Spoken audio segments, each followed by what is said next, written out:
She ordered a steak and expected silence. But the note that came with it, it shattered everything she thought she knew about loyalty, sacrifice, and love. This is the story of a billionaire in disguise, a single dad who served quietly, and the handwritten note that changed their lives and saved more than one soul. If stories of kindness, second chances, and unexpected love move you like they move us, take a moment to subscribe. It's free, and it helps us keep telling the stories that still believe in good people. Now let's begin. The steak sizzled on the hot plate, the butter melting into the perfectly charred edges as Jack Callahan moved with quiet precision through the narrow aisle of the rustic Colorado steakhouse. The worn white apron over his faded navy blue fatigues made him look like a man between lives, soldier and servant, protector and provider. He greeted each table with a gentle nod, never lingering too long, but never too distant either. It was a rhythm, a survival tactic. And after all these years, it was second nature. Most of the staff barely noticed the way he worked. To them, he was the quiet single dad who took the closing shifts and never called in sick. To Jack, this job was the only thing that gave structure to a life that once knew only chaos and commands. But that night, something shifted. A woman walked in. Not the usual polished customers in pearl earrings or business jackets. This one wore a baggy hoodie, oversized sunglasses, despite the dim evening light, and jeans that had seen better days.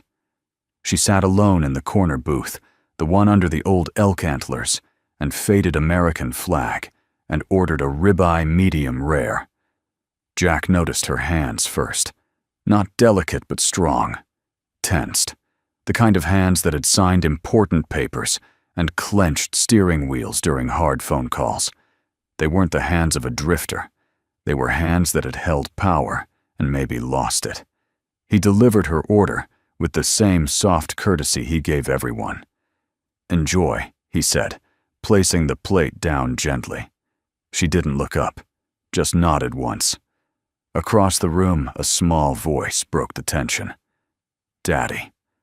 A 6-year-old whirlwind in pink overalls raced from the corner table where crayons and a placemat had become her battlefield. She launched herself toward Jack, holding up a piece of paper with childish pride. "I finished it." Jack bent one knee and took the drawing in both hands. "Let's see what we've got here, Lily." It was a stick figure drawing 3 people standing under a yellow sun holding hands. One was unmistakably Lily, with curly hair and a big smile. The second was clearly Jack, complete with long hair and a square jaw. The third was a woman with sunglasses labeled Mystery Lady. Jack laughed softly. "Mystery Lady, huh?"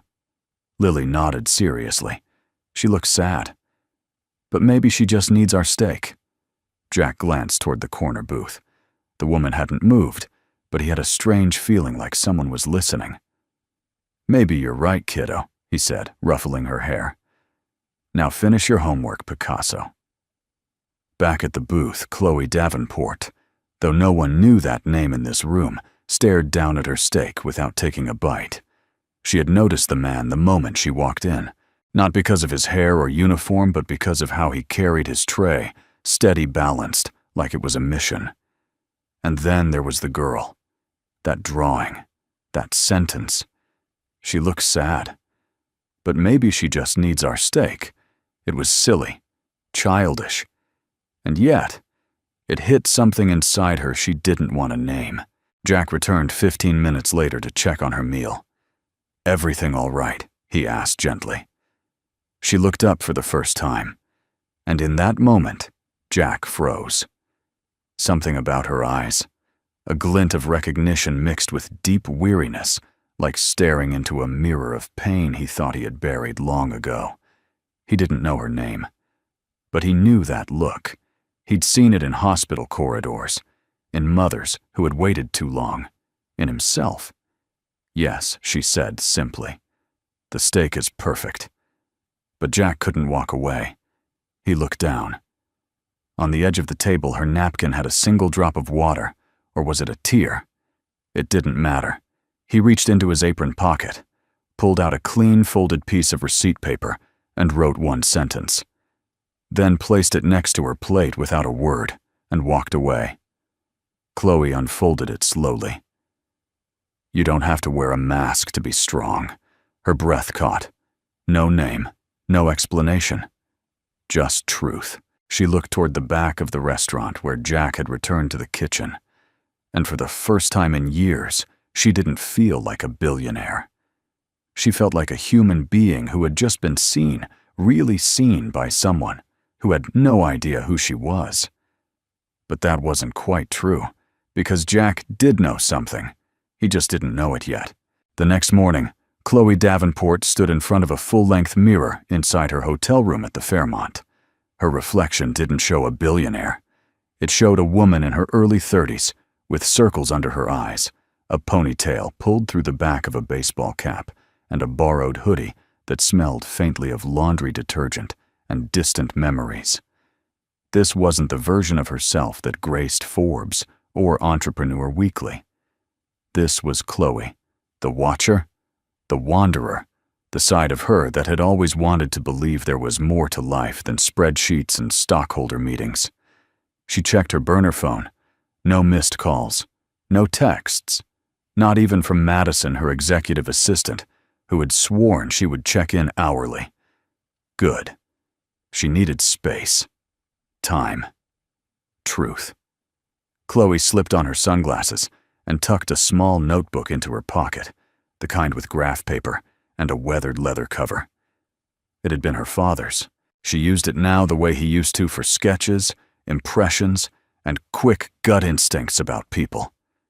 Page 1 already had a name scribbled in bold pencil: Jack Callahan, steakhouse floor staff, 7 p.m. shift. And beneath it, you don't have to wear a mask to be strong. Her hand hesitated before closing the notebook. Who was this man? Back at the steakhouse, Jack swept the dining room before opening time. Lily sat at the back table, legs swinging beneath the chair, humming softly as she colored. He loved the quiet mornings, the stillness before the customers came in, before he had to become the invisible helper again.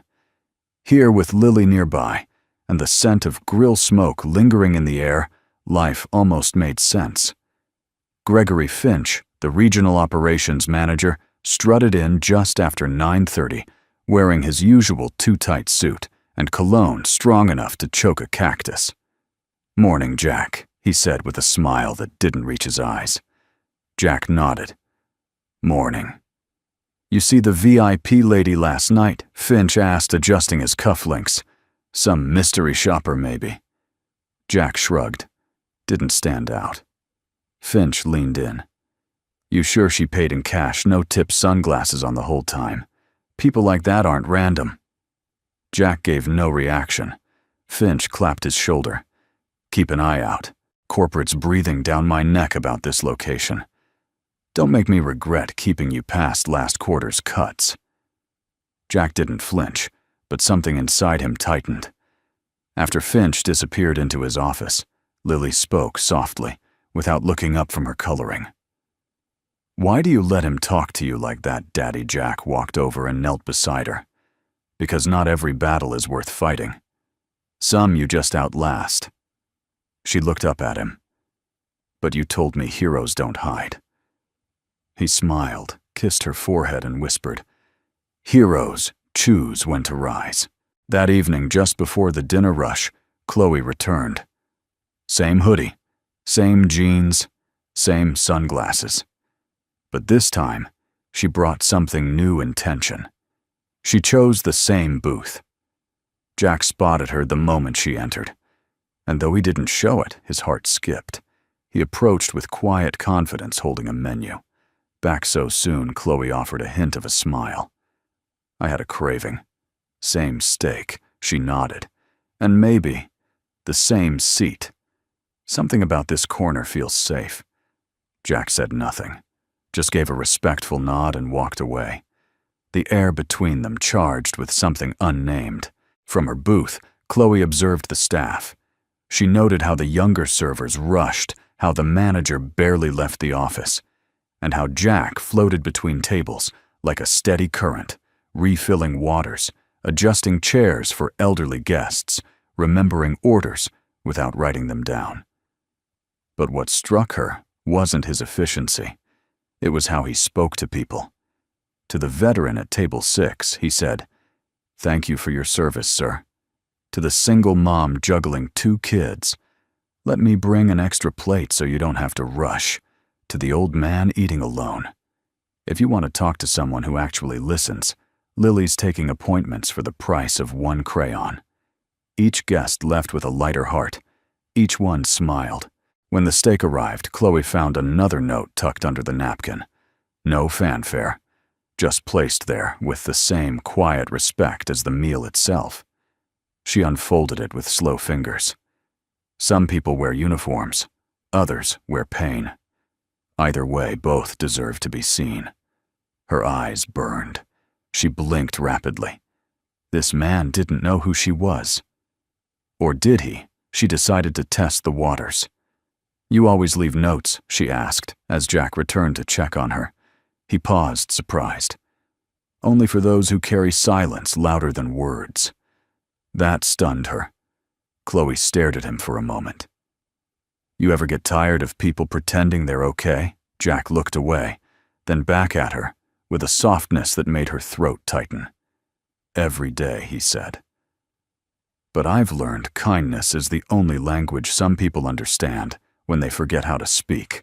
Back at home that night, Chloe sat on her hotel bed, Jack's second note in hand.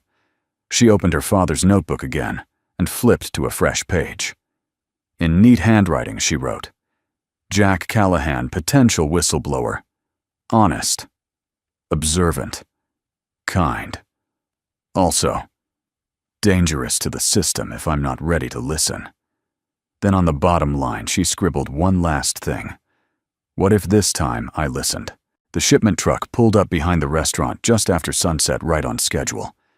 Jack watched through the slatted blinds from the back corridor, a practiced stillness in his posture, like a soldier waiting for confirmation of enemy movement.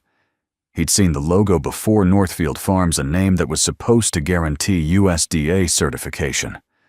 But the meat in last week's delivery had arrived lukewarm. One of the vacuum-sealed packages had leaked blood into the crate. The label was off-center, and the expiration date had been stamped twice. Something wasn't right. Gregory Finch stepped out from his office, still chewing gum like he owned the place.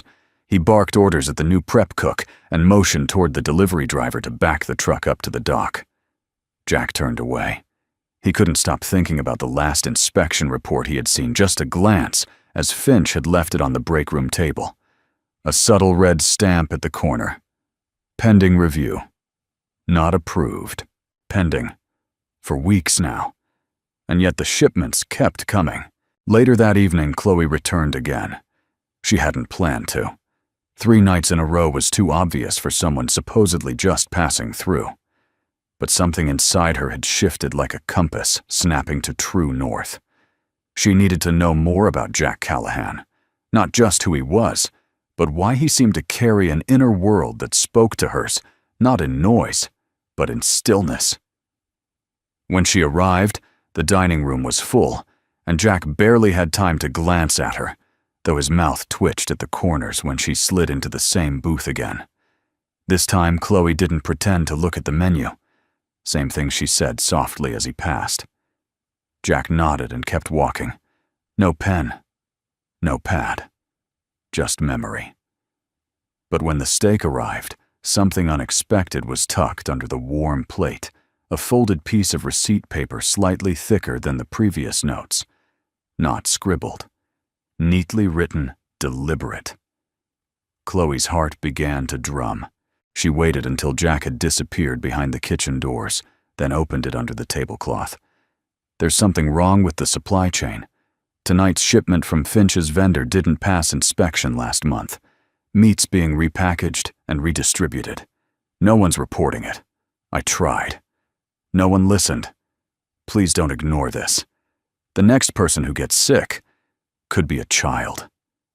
The note was unsigned. Her hands trembled. This wasn't poetry. This was a warning. She stared down at the words, trying to process what she had just read. Then she read it again, slower this time. The handwriting was careful, masculine, and precise. Whoever wrote this wasn't panicked, they were pleading. She folded the paper and slipped it into her notebook. Her first instinct was rage. Not at Jack, at the system. Her system. She was the owner, the founder, the final line of accountability. And someone under her watch was not only cutting corners, but endangering lives. And yet, something inside her wavered. Was Jack telling the truth, or was this some subtle trap to gain influence, blackmail leverage? But then she remembered his hands steady, his words humble, his daughter sweet and oblivious to any scheme, and that quiet sadness in his eyes, a sadness that didn't need anything from her, a sadness that had already given more than most people ever would. He wasn't playing a game. He was risking everything. Chloe pushed back from the table, dropped a 20 beside her untouched plate, and walked straight out the front door. No tip. No goodbye. She didn't even glance at Jack. Behind her, Lily peeked out from the back table and tilted her head. "Daddy," she whispered, tugging Jack's sleeve. "Mystery lady left fast today." Jack looked over, chest tightening. He hadn't expected her to stay. But maybe he'd said too much. Back at the hotel, Chloe opened her laptop and typed in her executive login credentials. Sterling's quality portal, internal use only. She pulled up the supply logs for the last 4 months. Northfield Farms. Approval code PND 3427. Status deferred. Deferred. Her blood chilled. Clicking through the audit trail, she saw the manager's signatures. And there it was. G. Finch override code entered notes marked as urgent product. Needed no immediate health risk bypass, approved temporarily. Temporarily. 4 weeks ago. And it had never gone through final review. Her hands clenched. She picked up her phone to dial legal, then stopped. No. Not yet. She needed confirmation. Something actionable. But more importantly, she needed to know who Jack really was. The next morning, Chloe parked across from the steakhouse in her rental car, wearing sunglasses and a zip-up hoodie. At precisely 8:05 a.m., Jack arrived, not on a bike, not in a car, but walking with Lily beside him, hand in hand, carrying a small brown lunch bag. She wore a purple backpack with glittery stars and skipped every few steps. They didn't talk much, just walked in rhythm. Chloe watched as they reached the back door. Jack opened it, held it for Lily, and gave her a quick shoulder squeeze before she slipped inside with her drawings. He lingered there for a moment, staring up at the sky. And for the first time since her father passed, Chloe felt something twist in her chest. Something unfamiliar, but undeniable. Respect. Not for his silence, but for his courage. She flipped open her father's leather notebook and wrote only one line. He warned me to protect the customers, but I think he's already protecting all of us. The late afternoon light filtered through the restaurant's dusty blinds, casting long golden lines across the wooden floor. It was the calm before the dinner rush, and Jack was in the back room stacking crates of condiments, while Lily sat cross-legged at table 14, her unofficial ArtStation crayons scattered like stars across a galaxy of placemats. Chloe entered quietly, dressed like before, plain, inconspicuous, nearly invisible. But this time, her mind wasn't on the steak. It was on the note. On the signature Finch override. And most of all on the man who had dared to warn her when no one else would. She didn't see Jack right away, but her eyes landed on Lily. The girl was drawing again, tongue peeking out from the corner of her mouth in concentration, small hand gripping a purple crayon, with more seriousness than some CEOs held fountain pens. Chloe hesitated, then stepped closer. Lily looked up and smiled without hesitation. Hi again, mystery lady. Chloe blinked. You remember me, Lily giggled. Of course. You've got sad eyes, but they're getting a little brighter. That stopped Chloe cold. She hadn't expected small talk. Least of all, insight. Can I see what you're drawing? Chloe asked gently. Lily nodded and turned the paper. The image hit Chloe like a truck. 3 stick figures, one tall with long hair, another shorter with curls, and a woman wearing sunglasses. Above them, a sun with a smile. Below, a name scrawled in shaky letters.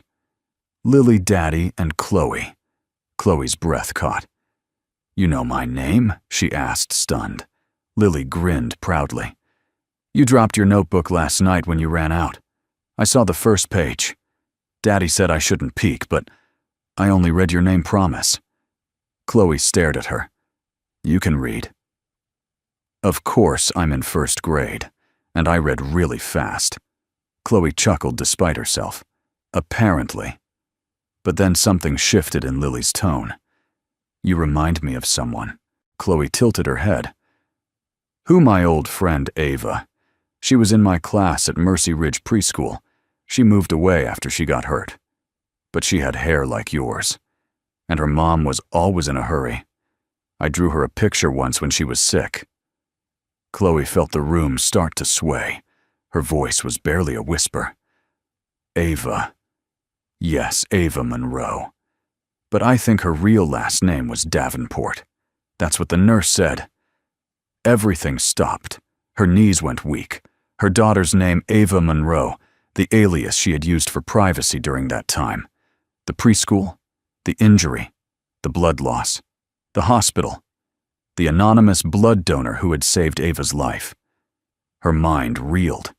It couldn't be coincidence. She swallowed, then asked carefully, Lily, do you remember what happened to Ava? Lily nodded solemnly.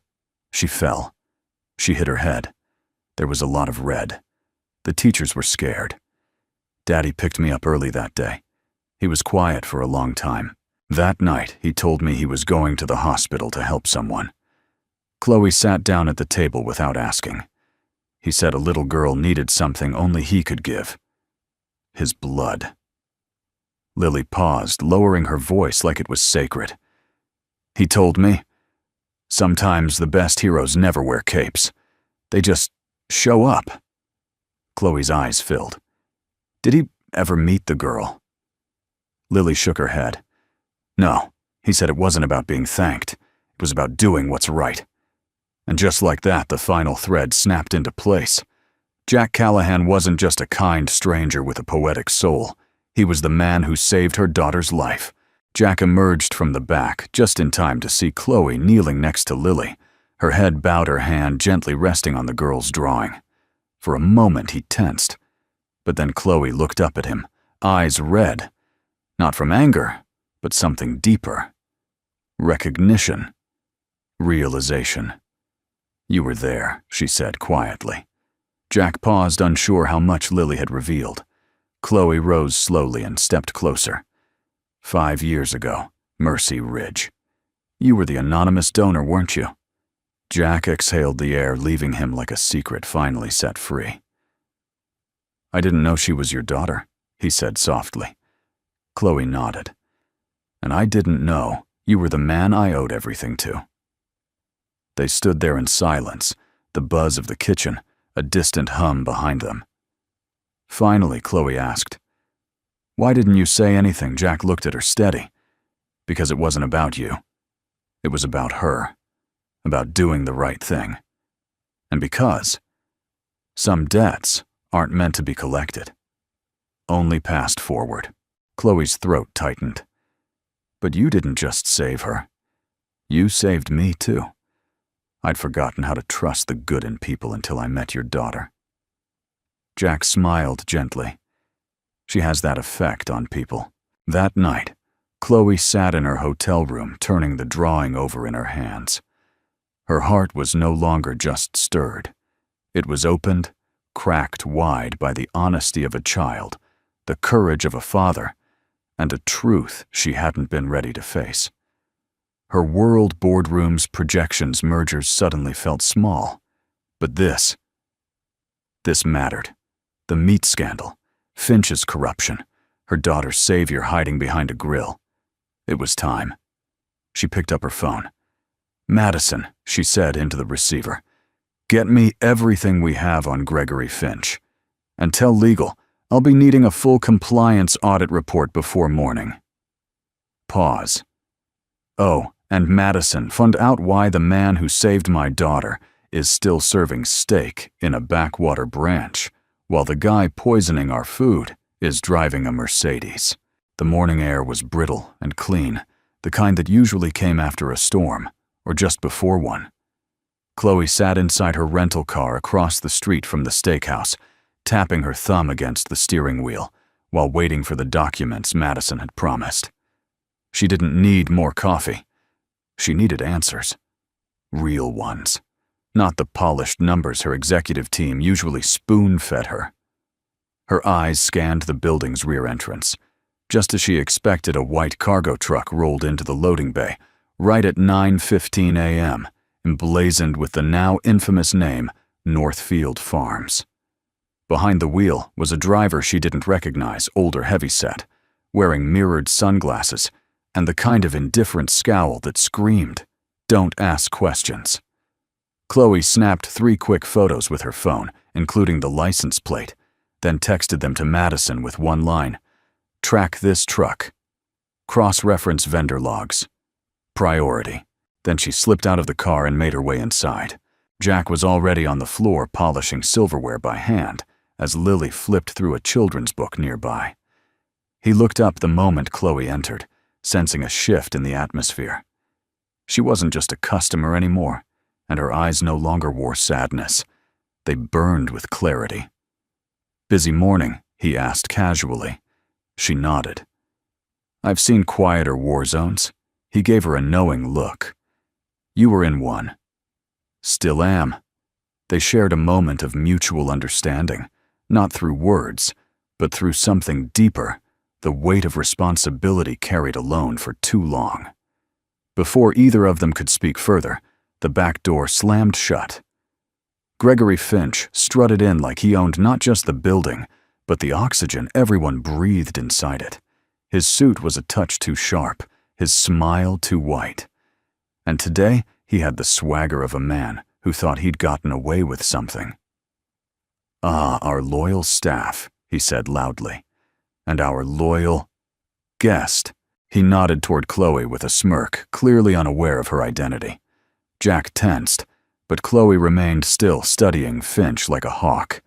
She didn't blink. Finch clapped his hands. "Truck's in.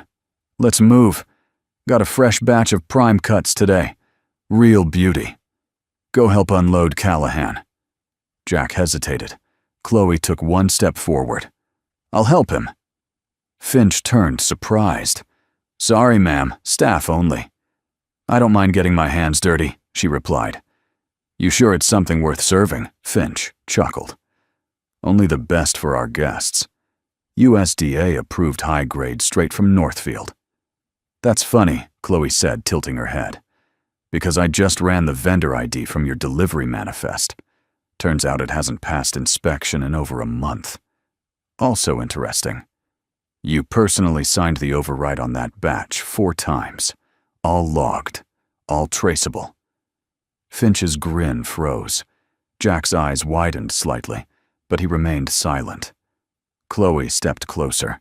"You want to know the best part? That truck you just received, I had its route tracked this morning. Know where it came from?" Finch said nothing. An unlicensed meat processing facility operating out of a converted auto body shop near Denver. No refrigeration, no sanitation certification, and definitely not USDA. Finch opened his mouth to protest, but Chloe cut him off. "Save it. You've endangered the health of every guest who walked through these doors, not to mention the reputation of a company my father spent 20 years building. All for what? Kickbacks, margins." Silence fell across the room like a sudden frost. Then Chloe reached into her coat and pulled out a slim leather wallet. She flipped it open, revealing her corporate badge, president and founder, Davenport Culinary Group. I'm not here for a steak, Mr. Finch. I'm here for justice." In the stunned silence that followed, Jack stepped forward. He didn't speak. He just laid a single vacuum-sealed meat package on the countertop. It was already leaking just slightly, the edge stained with dark pink. Finch's face drained. "You knew," Chloe said to Jack. He nodded. "Couldn't prove it." "Not until now." Chloe's voice softened. "Why didn't you come forward sooner?" Jack looked at Lily, then back at Chloe. "Because people like Finch don't just fire you. They ruin you. And I couldn't afford to lose this job. Not for me. For her." He nodded toward his daughter. Chloe's chest tightened. She understood now. This wasn't cowardice. It was sacrifice. 15 minutes later, Finch was escorted from the premises by a compliance officer Chloe had summoned. Madison had delivered, and fast.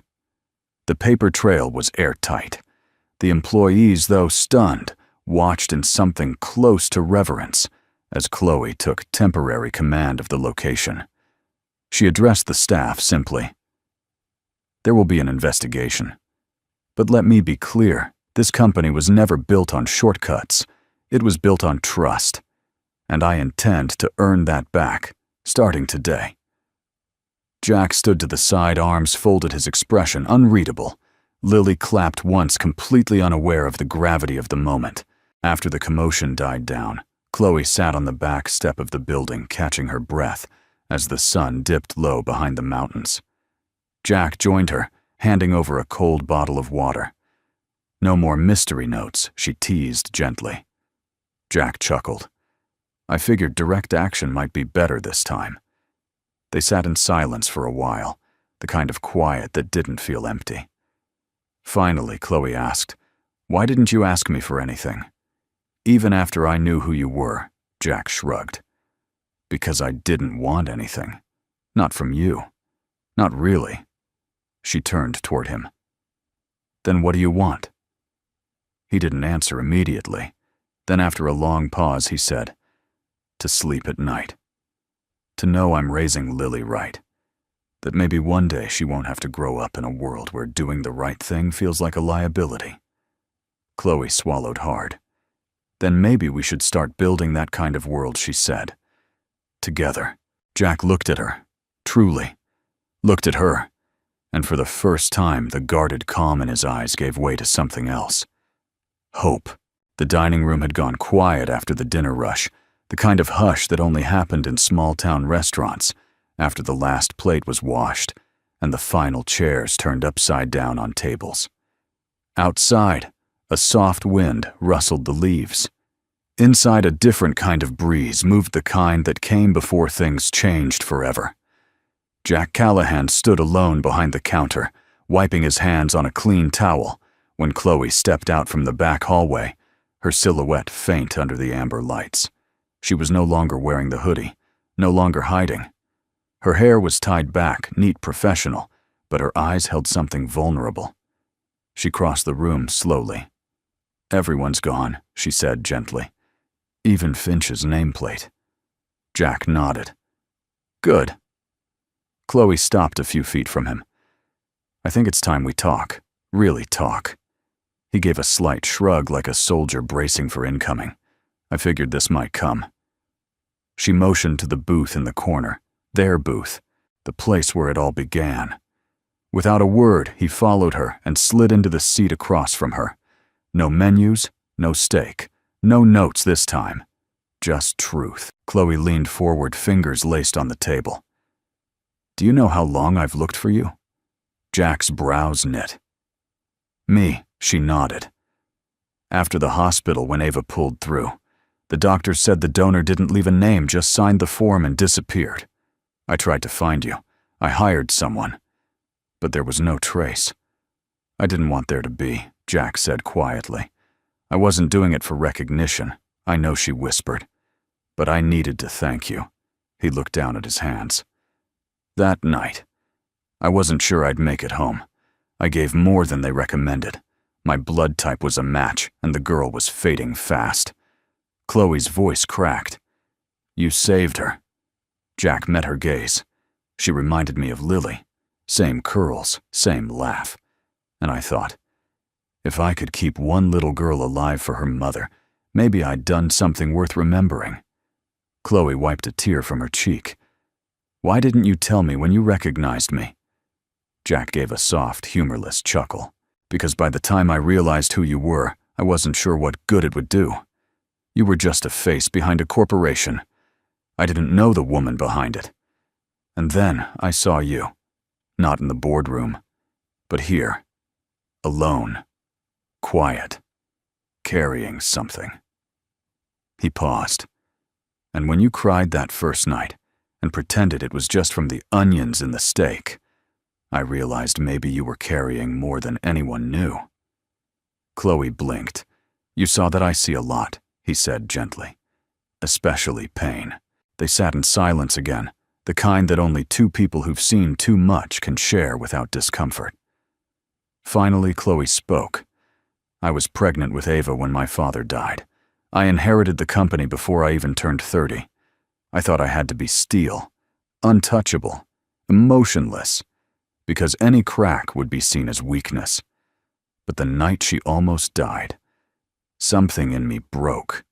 Not just from fear, but from knowing I'd built my life on control and still couldn't stop the worst from happening. Jack's eyes softened. You weren't supposed to. You're her mother. Not a god. Chloe gave a small, bitter smile. Try telling that to the board of directors. I'd rather tell it to you, Jack replied, voice low. Her heart skipped. Then he asked the question she hadn't expected. Why did you come here in disguise? Chloe hesitated. I needed to see if the stories were true. That our franchises were cutting corners, pushing expired products, faking labels. My team sugarcoated it all, but I wanted to see it with my own eyes. What I didn't expect was to meet the man who once gave blood to save my daughter, still working the floor-folding napkins unnoticed. Jack looked away. Life doesn't always reward the people who show up quietly. Chloe's voice was firm. Well, it's going to start.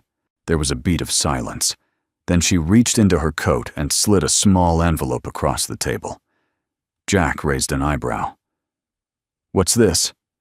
An offer, she said, simply. Not out of gratitude. Out of need. He opened it slowly, scanning the letter inside. Regional Training Director, Sterling Culinary Group. Jack stared. I don't have a business degree. You have something better, Chloe replied.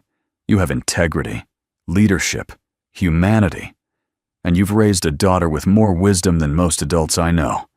That's the kind of person I want shaping our teams. Jack swallowed emotion, tightening his throat. I don't know what to say. Say yes, Chloe said, almost smiling. He looked down at the offer, then back at her. But what if I'm not built for the spotlight? Chloe reached across the table, gently placing her hand over his. Then we'll build it differently. A soft shuffle broke the moment. Lily stood at the end of the booth, holding another crayon drawing. She looked up at Chloe with wide, innocent eyes. I made you something. Chloe accepted the paper with a warm smile. The drawing showed 3 stick figures again, only this time they were holding hands under a banner that read, Home. Is that me? Chloe asked. Lily nodded. You look like someone who needs a place to belong. Jack blinked fast, fighting the sting in his eyes. Chloe smiled down at the picture, then back at Lily. Maybe I do, she whispered. Lily beamed. Then you can stay with us. We make really good pancakes. The 3 of them sat together for a long while after that. No plans, no strategies, just presence. And somewhere in that quiet corner of a steakhouse in Colorado, something unspoken passed between them. Not romance, not yet, but something deeper. Recognition. Trust. A beginning. The next morning arrived with a deceptive calm. The sky over Colorado was a soft watercolor of pastels, the kind that suggested peace. But inside the headquarters of Sterling Culinary Group, the storm was already brewing. Gregory Finch had not gone quietly. Within 24 hours of being removed from his position, he'd lawyered up, filed a grievance with HR, and sent a blistering email to the board of directors subject line, "Unlawful dismissal by unsanctioned corporate intervention." In the body of the email were carefully curated accusations. Jack Callahan, a former military serviceman with no formal business background, has manipulated President Chloe Davenport for personal gain. There is reason to believe Mr. Callahan falsified documentation to fabricate a scandal around supply chain integrity. Internal whistleblower protections were violated. I demand full reinstatement or legal action will follow. It was a masterpiece of corporate deflection twisted just enough to make someone doubt. And some of the board members did. Back in Colorado, Jack arrived at the restaurant early, unaware of the storm unraveling above him. He wore his usual green Navy surplus jacket, clean white apron, and a quiet smile that hid fatigue and caution in equal parts. Lily skipped in beside him, holding a new drawing. Chloe standing behind a big desk, labeled Boss Lady, smiling while Jack served food, and Lily handed out pancakes to a line of stick figures. Jack laughed when he saw it. "You think Chloe wants pancakes at board meetings?" Lily grinned. "Who doesn't?" But at 10:43 a.m., everything changed. The call came in from Corporate Emergency Executive Review, 2:10 p.m., mandatory attendance.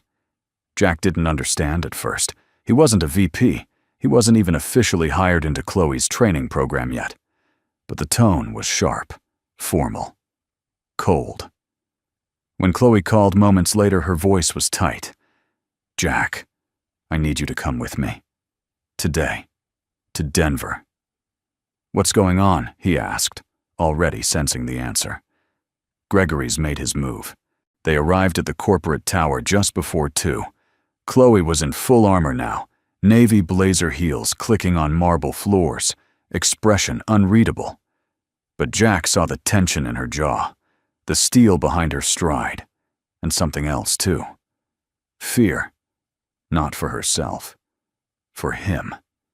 Inside the boardroom, 13 people sat around a gleaming oak table expressionless. Men and women in suits, none of whom had ever worked a dinner rush or refilled a single glass of water in their lives.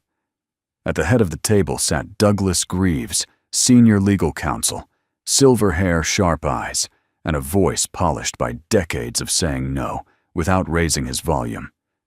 "Ms. Davenport." "Mr. Callahan," he said, barely looking up. "Let's begin." The meeting was an inquisition, dressed in formal wear. One by one, the board questioned Jack, his military background, his lack of corporate experience, his connection to Chloe, his motivation for uncovering the Finch scandal, and most pointedly, whether he had ever falsified documents or influenced Chloe's actions for personal benefit. Jack didn't flinch, didn't raise his voice. He answered everything plainly, honestly, with the same integrity that once led him to risk his life in places far more dangerous than a boardroom. "I warned her about the meat, because people could have died," he said calmly. "I didn't ask for anything. She came to me."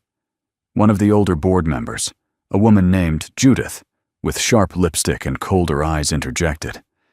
"And yet you accepted a position that hadn't gone through standard vetting channels."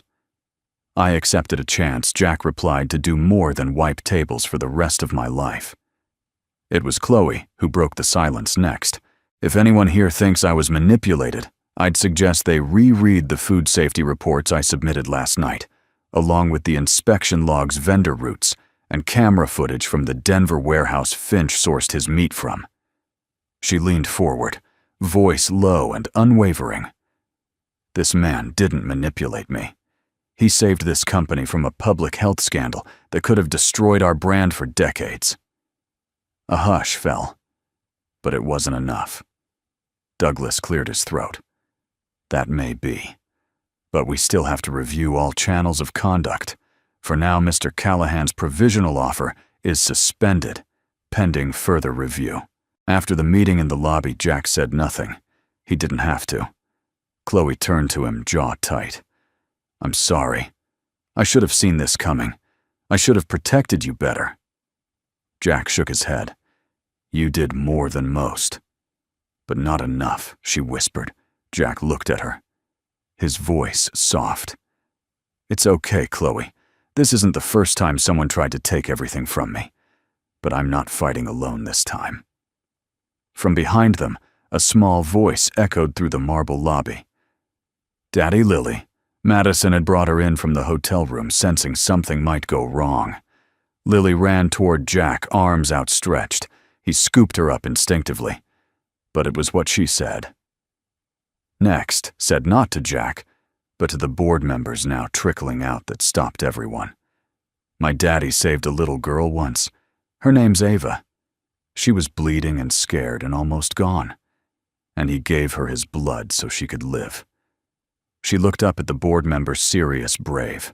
And that girl is Ms. Chloe's daughter. Dead silence. Lily reached into her small backpack and pulled out a drawing, a photocopy of one she'd made at the restaurant. 3 people, holding hands.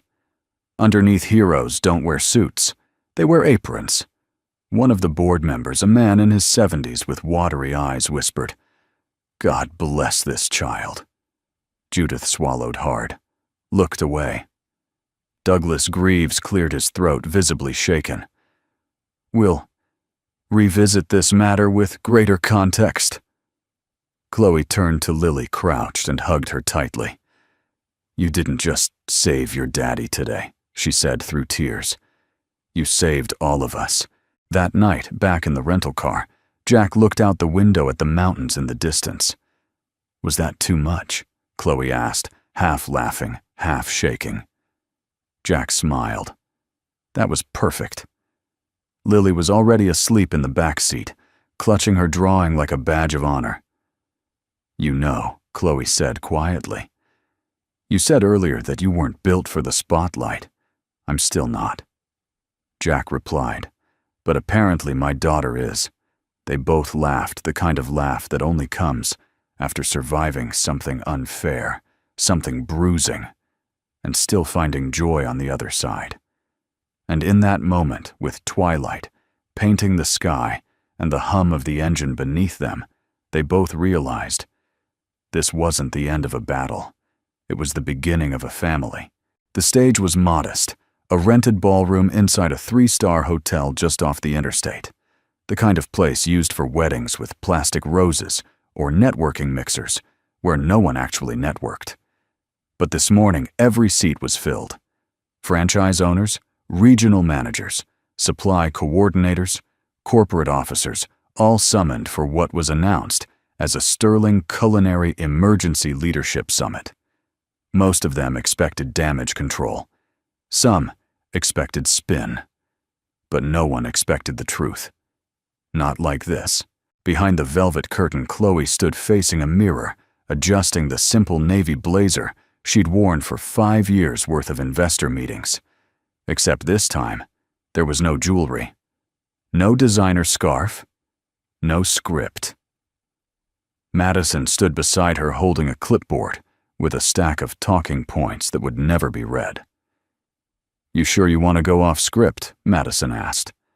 Chloe met her eyes in the mirror. I'm sure I never should have had one. She glanced to her right. Jack was there, standing with Lily on his hip.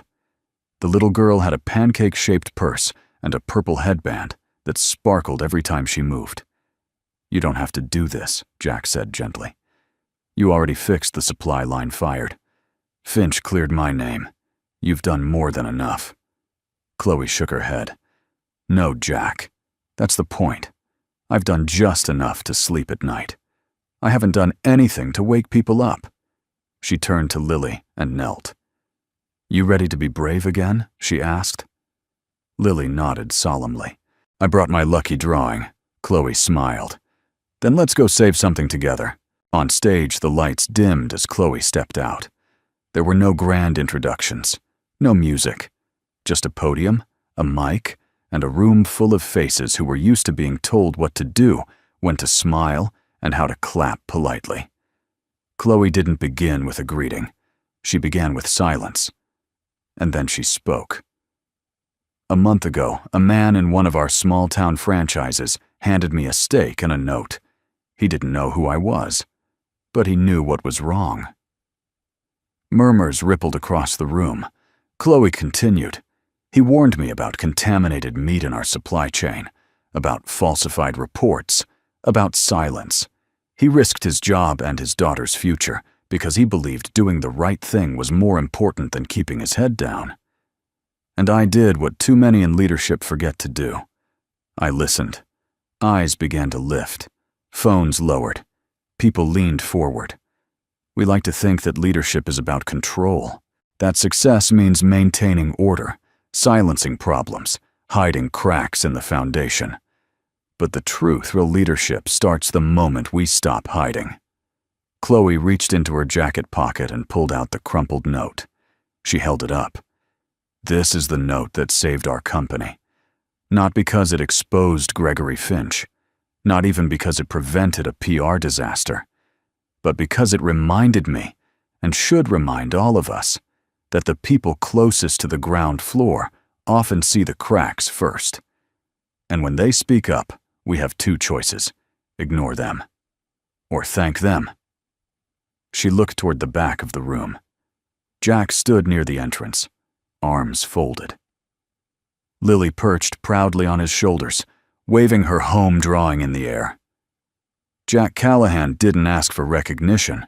He never came forward for glory or gain. He came forward because he's a father, because he believes in something we talk about in every training manual, but rarely live out loud: integrity. And I'm proud to say today, effective. Immediately, he will be joining Sterling Culinary Group as our new Director of Human Values and Ethical Training. Gasps filled the room. Jack's eyes widened. He hadn't known. Lily cheered. Daddy's the big boss now. Chloe let the applause die down before she continued. But I'm not just here to make announcements. I'm here to confess. I failed you. I created a culture where speed mattered more than safety, where silence was rewarded more than truth, where people like Gregory Finch climbed the ladder while people like Jack were told to stay in the kitchen. That ends today. She stepped away from the podium. From this moment forward, Sterling will restructure our values from the bottom up. Every employee from line cook to CFO will undergo new ethics and compassion training, designed not by consultants, but by people like Jack. Every franchise will be equipped with anonymous reporting channels, not buried in the back of a manual, but placed on every wall, every break room, and every heart. Then she said something no one in the room expected. If that means losing a few shareholders, so be it. If it means slowing down expansion to protect lives, that's not a cost, that's an honor. Silence. But the kind that doesn't come from awkwardness. The kind that comes from awakening. After the summit ended, as attendees came up to shake Chloe's hand, and Jack's shoulder, Lily held court by the refreshment table, handing out copies of her drawing and signing them with rainbow crayons. One franchise owner from Nebraska bent down to her. "Are you the little girl who saved the meeting?" Lily tilted her head. "I just told the truth. Grown-ups forget to do that sometimes." Later, as the sun began to fall behind the city skyline, Jack and Chloe stood on the rooftop parking deck, looking out over Denver. "I didn't know you were going to do all that Jack said." Chloe glanced at him. "Neither did I. Until I realized the people I wanted to impress never made me feel the way you and Lily do." Jack was quiet for a moment. Then, "You didn't just change the company today. You changed yourself." Chloe turned to him fully. "No," she said. "You did." Their eyes locked. The air between them shifted, no longer heavy with doubt, but charged with something new. Not just respect, not just gratitude. Something fragile and growing. Lily burst onto the roof, arms wide. "Are we getting pancakes?" Or what Jack and Chloe both laughed. And for the first time in years, laughter didn't feel like a mask. It felt like a beginning. The first Monday of Jack Callahan's new life didn't begin with coffee. It began with pancakes, slightly burnt, overly buttered, and made with the enthusiastic chaos only a 6-year-old could provide. "Daddy, you have to flip it before it turns black." Lily scolded, hands on her hips, as she stood on a step stool beside him in Chloe's modern kitchen. Jack chuckled, flipping the rogue pancake onto a plate, already stacked too high. "Black means flavor. It's rustic." She rolled her eyes like a miniature CEO. "Rustic means crunchy. That's not breakfast, that's punishment." Across the kitchen island, Chloe sipped tea and watched the scene unfold, with something warm and foreign blooming in her chest: peace. She couldn't remember the last time her mornings began with laughter instead of email notifications, and certainly never with a child offering unsolicited culinary advice. Her penthouse apartment, once quiet as a mausoleum, now carried life in every corner: crayon marks on the granite counter, pink socks tucked into the couch cushions, and Jack's olive green jacket draped over the armchair like it belonged there. Because strangely, it did. Later that morning, Jack adjusted his collar in front of the full-length mirror. He wore a tailored blazer, now dark gray. No insignia, no patches, but underneath his posture still carried that same veteran's poise. Chloe stepped into the hallway, heels in hand, watching him from the doorway. "You clean up well," she said softly. Jack turned, raising an eyebrow. "Are you sure they won't all think this is a publicity stunt?" Chloe crossed her arms. "They'll think whatever they want. But what matters is what you do when you walk into that office." Jack looked down, adjusting the cuff of his shirt. "What if I don't belong in that world?" "You don't," she said honestly. "Not the way it is now. But that's exactly why I need you in it." He looked at her, then really looked, and saw not the CEO, not the billionaire, not the woman who once hid behind sunglasses and silence. He saw Chloe, just Chloe, and that made all the difference. Their first stop was Sterling's Colorado regional office, a glass and steel building overlooking the foothills, once cold and clinical, now bustling with change. Madison met them in the lobby, clipboard in hand, as always. "Everyone's ready," she said. Then, turning to Jack with a wink, "They've even stopped calling you the apron guy." Jack smiled wryly. Progress. They entered the executive floor together. The meeting room was filled with division heads, franchise mentors, HR partners, people who were used to polished words and careful promises. Jack began without either. He stepped to the front of the room, placed his notes on the table, and didn't open them. "I used to think being a leader meant standing at the top," he said. "But the truth is, real leadership happens when no one's looking. When you're cleaning a grill at midnight and someone says something that doesn't sit right. When you notice a shipment smell off but the manager tells you to keep quiet." He paused. "My job isn't to teach you policies. It's to teach people how to care again, how to speak up, how to see the customers and each other as human beings." He looked across the room, not with challenge, with invitation. "And it starts with us." The silence that followed wasn't uncertainty. It was respect.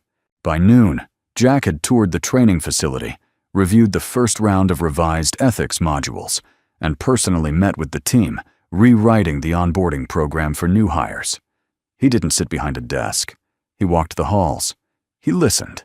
He asked names, remembered birthdays, and jotted down concerns in a weathered notebook that had once held war maps. And everywhere he went, people whispered, "That's him. That's the one who wrote the note." Back at Chloe's penthouse that evening, Lily had taken over the dining table with glitter glue and stickers. Jack entered the living room, slipping off his blazer and placing it neatly over a chair. Chloe emerged from the kitchen with a glass of wine in one hand and a sippy cup in the other. "To surviving your first day as a corporate renegade," she said, raising her glass. Jack grinned and clinked his water bottle against hers. To not getting kicked out. She lowered her glass and sat beside him on the sofa, close enough to touch, but not quite touching. "You were incredible today," she said softly. "I didn't do anything special. You told the truth. You made people feel seen." "That's everything, Jack." There was a pause, and then Chloe asked more cautiously, "How does it feel to be in this new world?" Jack exhaled, like standing on unfamiliar ground with familiar instincts. Chloe smiled. "Then you're doing it right." Just then Lily marched over with a glitter-covered sheet of paper. "Here." Jack took it.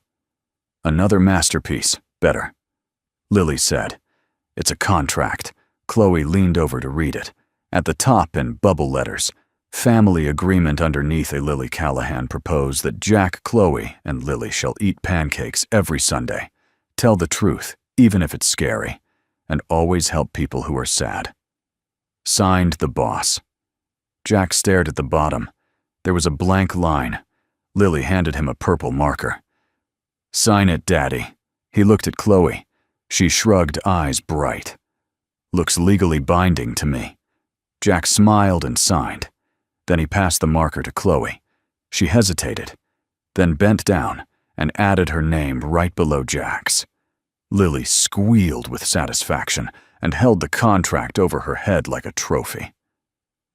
"We're official." That night, as Chloe turned off the lights and walked past Lily's room, she paused in the doorway. The little girl slept soundly, arms wrapped around a teddy bear, with one leg missing and a badge sticker reading Team Davenport. Beside her bed, taped to the wall, was the contract. Chloe stared at it for a long moment. She realized it wasn't glitter or stickers or bubble letters that made it powerful. It was the fact that for the first time in a long, long while, she wasn't building a company. She was building a life. They had driven 3 hours west into the folds of the Colorado Rockies, leaving behind skyscrapers, spreadsheets, and supply chains. There were no boardrooms here, no scheduled meetings. Just the whisper of pine trees, the scent of snow-dusted air, and the steady rhythm of tires over winding roads. Chloe had rented the cabin last minute, a rustic A-frame with a stone fireplace, no Wi-Fi, and just enough charm to make even Lily gasp when she stepped inside. "Are we on a vacation?" the girl asked, eyes wide, spinning on the wooden floors. Jack smiled and set down their overnight bags. More like a recalibration. Lily blinked. "That's not a fun word." Chloe ruffled the girl's curls. "How about family getaway?" Lily beamed. "Much better." They laughed. And just like that, the space began to feel less like a rental and more like something that had been waiting for them all along. Later that evening, the three of them sat near the fireplace, wrapped in mismatched blankets, sipping cocoa. Outside, snowflakes drifted lazily down through a window framed with string lights someone had long forgotten to take down. Jack had built the fire like a pro. Chloe had brought marshmallows too big for the mugs, and Lily, as always, was the glue. She leaned against Jack's shoulder head, heavy with sleep, but fighting it like a soldier. "Tell me a story," she whispered. Jack glanced at Chloe. "Your turn or mine?" Chloe smiled and leaned forward. "How about we tell it together?" Lily's eyes fluttered. "Only if it's about someone real." Jack cleared his throat. "Okay. Once upon a time, there was a little girl with curly hair and a very loud opinion on pancakes." Lily giggled. "And she lived with her dad, who was very good at folding napkins, but very bad at resting." Chloe continued, her voice soft. "And one day, they met a woman who had everything, except peace." Jack looked at her across the flickering firelight. "And that woman thought she didn't need anyone, until the little girl gave her a drawing." "Then what?" Lily asked sleepily. Jack wrapped the blanket tighter around her. "Then, they all got a second chance, at something better than success." At what Chloe leaned closer and whispered, at belonging. Lily fell asleep not long after, curled up on the couch with her arms around her glittery family agreement. Jack carried her gently to the loft bedroom and tucked her in, pausing to press a kiss to her forehead.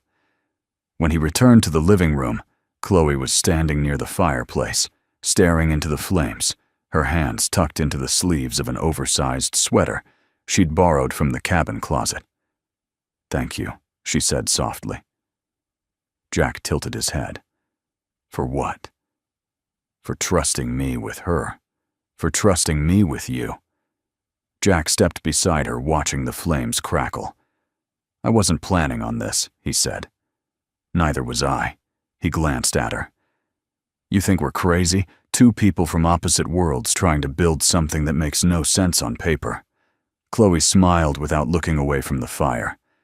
"Everything that ever mattered in my life never made sense on paper." Jack chuckled. "Fair enough." A pause.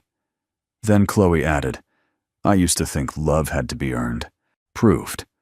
Like a promotion you get after checking all the right boxes." Jack folded his arms.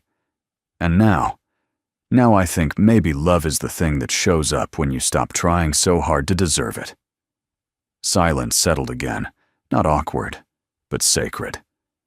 Jack turned toward her, voice low. "Do you think Lily would be okay with us?" Chloe met his eyes steady. "I think she saw us before we saw each other." He smiled. "She is observant. Must take after someone." Jack took a step closer. His hand found hers, and in the golden hush of that fire-lit cabin, there were no speeches, no contracts, no elaborate gestures, just two people wounded, but healing, choosing each other. Not because they needed to, but because something rare had grown between them, something neither of them expected. The next morning, Jack stood on the porch, coffee in hand, watching the mountains wake beneath a layer of snow. Lily came out in her pajamas, dragging her blanket behind her. "Morning, Daddy." He lifted her up with one arm, and she rested her head against his chest. After a long moment, she asked, "Is Chloe going to stay with us forever?" Jack smiled into her hair. "Why do you ask?"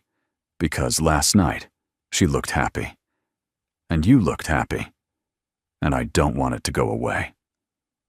Jack turned and saw Chloe standing at the cabin doorway, wrapped in a blanket, watching them with gentle eyes. "I don't want it to go away either," he whispered. Chloe stepped forward. Lily looked between them. Then, with the boldness only children possess, she extended her pinky. "Pinky promise?" she asked. Jack and Chloe both hooked their fingers through hers. 3 hands. 3 hearts. 1 promise. Later that afternoon, as they drove back toward the city, Chloe held Lily's drawing in her lap, a new one. This time, the stick figures weren't just holding hands. They were inside a house under a roof, shaped like a heart. Above it, written in careful block letters, were the words, "We didn't expect each other, but we fit." Chloe felt her throat tighten. Jack glanced over. "You okay?" She nodded, then said the one thing she hadn't dared say until now. "I'm home." The ballroom at the Hyatt Regency shimmered with understated elegance. No chandeliers, no red carpets, just warm golden lights, a modest podium, and rows of chairs filled with familiar faces. Franchise owners, frontline staff, former doubters, quiet believers. And at the very back of the room, a little girl in a navy blue dress with glittery sneakers swung her feet from her chair, humming to herself as she clutched a folded piece of paper in both hands. Lily Callahan didn't know what the word legacy meant, but she was about to define it for everyone in the room. Chloe stood off stage, her hands surprisingly still, her heart oddly calm. The whispers of her board were behind her now. The shareholders' quarterly grumblings could wait. Tonight was not about numbers. It was about a promise. Jack adjusted her microphone for her before she walked out. "You're sure you want to read it?" he asked, his voice low.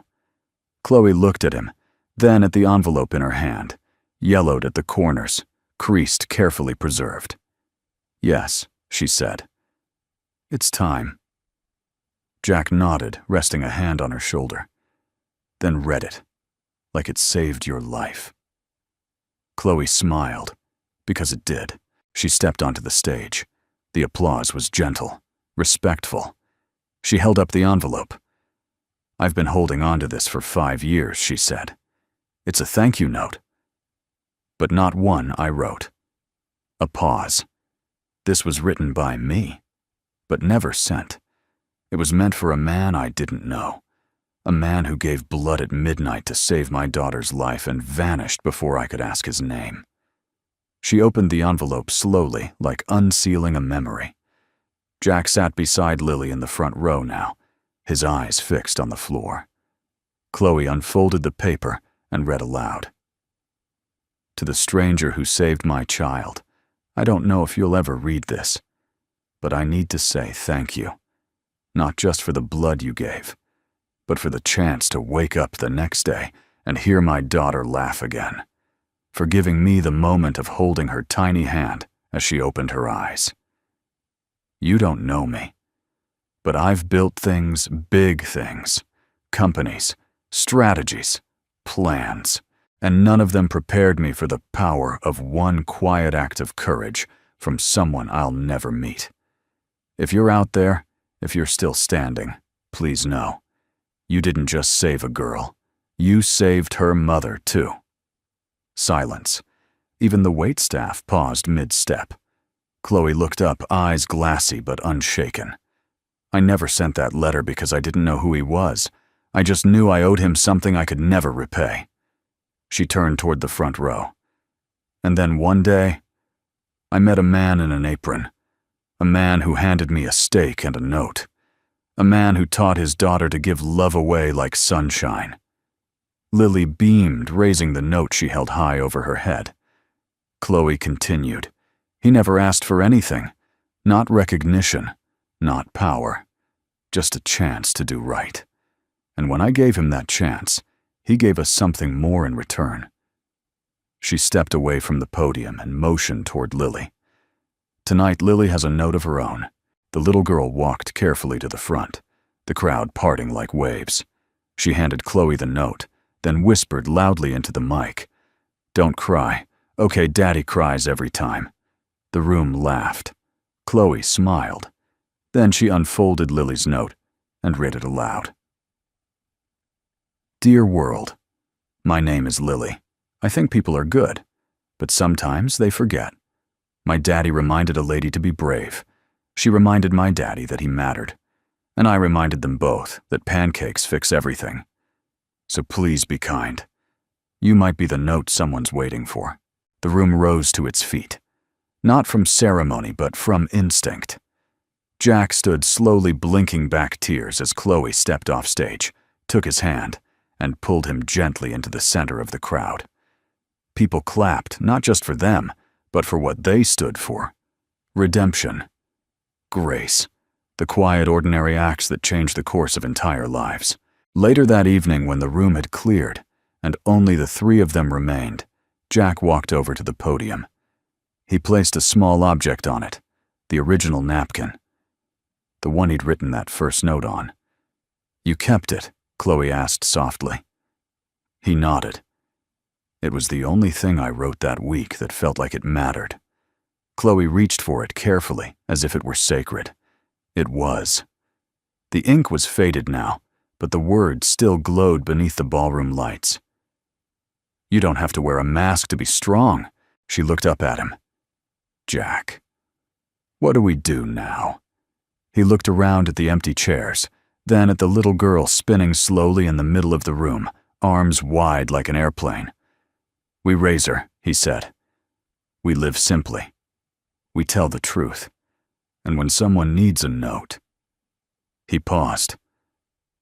"We write it." Chloe's smile trembled. Together, Jack reached out, took her hand. Always. That night, back home, Lily taped a final drawing to the refrigerator. It showed a napkin, a steak, a note, and 3 hearts above it. At the bottom, written in purple crayon, "This note saved us all." Where are you watching from today? We love hearing where our stories are reaching, whether it's a quiet corner of Texas, a cozy cabin in Oregon, or somewhere halfway across the world. Feel free to leave a comment and let us know your words truly warm our hearts.